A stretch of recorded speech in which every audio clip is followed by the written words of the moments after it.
Welcome back, everyone, to the deep dive. This is number 77. 77, wow. Yeah. And we're pushing higher into parody. So last time we were soaking up the light in Venus. Right, exploring that whole theme of purified love, how earthly affection gets transformed. Exactly. Elevated.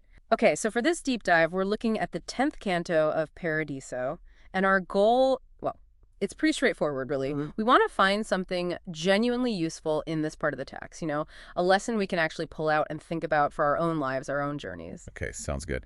Well, Paradiso tells us Dante and Beatrice ascend again, this time to the fourth heaven. The fourth, which one is that? That's the heaven of the sun. And it's bathed in this really intense light. It's where the spirits of the wise reside. Ah, the wise, the big thinkers. So what happens when they get there? Is it just quiet contemplation? Oh, not quite. It's actually pretty dynamic.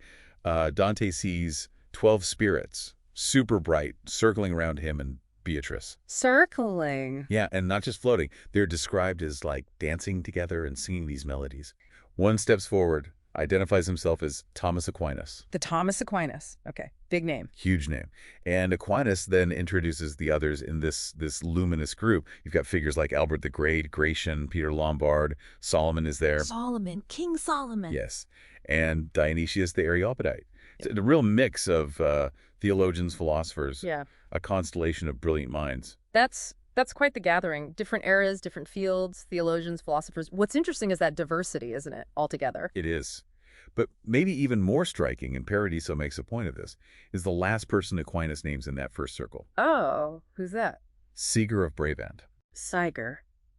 Why does that name stand out? Why is his presence important? Well, because back on Earth, Siger was one of Thomas Aquinas' biggest intellectual opponents. Really? Oh yeah, Siger promoted philosophical ideas, Averroism mainly, that Aquinas spent a lot of time and energy arguing directly against. They were on opposite sides of some major debates. So wait, these two, Aquinas and Siger, who were intellectual rivals, maybe even adversaries on Earth, they're now side by side, dancing together in harmony in heaven. Exactly that. It's a really powerful image, right? It suggests that earthly conflicts, even deep philosophical ones, are sort of resolved or seen differently from that higher divine viewpoint. There's a unity that transcends the disagreements. Okay, that's where it gets really interesting for us, I think, that idea. Differences dissolving in a greater light.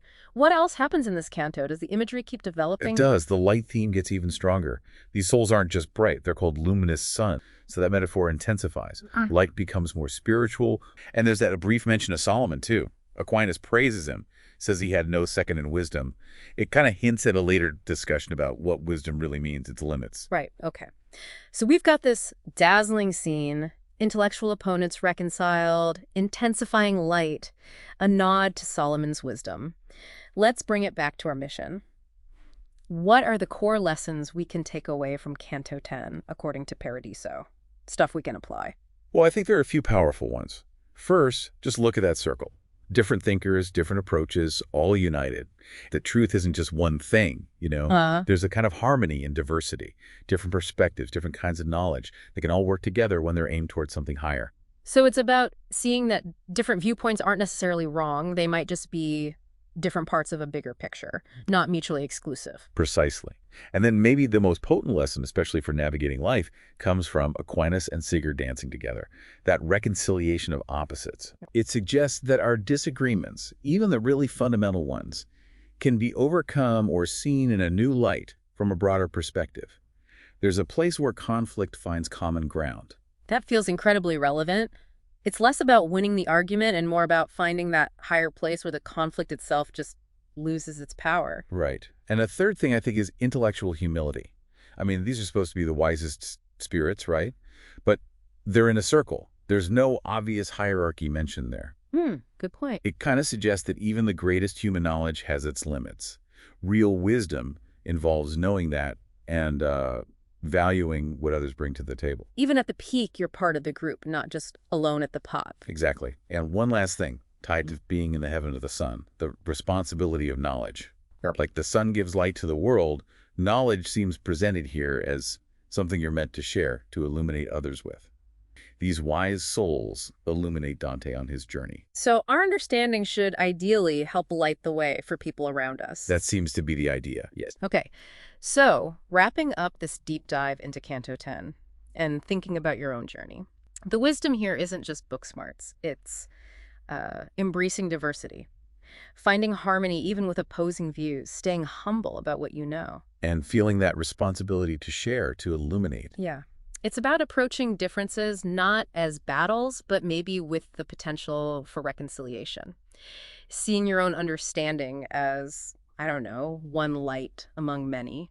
It's a beautiful way to think about it. An invitation, really. So here's that final thought for you to maybe mull over as you go about your week. How can you, in your own life, consciously practice that reconciliation of opposites, or maybe that intellectual humility, especially when you run into different viewpoints or just, figure out your own path? Definitely something worth pondering. Indeed. Well, thank you for joining us for this deep dive. We really look forward to continuing the journey with you next time.